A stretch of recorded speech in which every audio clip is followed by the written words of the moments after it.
of you as songwriters should be registered with your publishing, even if you're not an artist. Maybe that's what we should start talking about.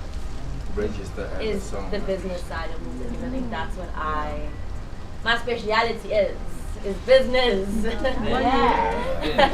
Money. Whoa. Yeah. So how many of you are registered with SAMRA, RISA, SAMPRA, any of the collection societies? No. Which ones? Just SAMRA. RISA, SAMRA. And if you're a performing artist, you should be registered with SAMPRA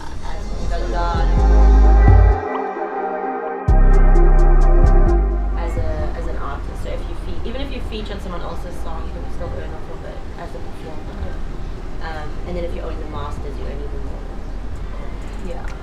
Master ownership is very important. It's so important nowadays. Yeah. As an independent artist, I can testify to that. People always think they always say there's no money in royalties. There's a lot of money in royalties if you own your masters.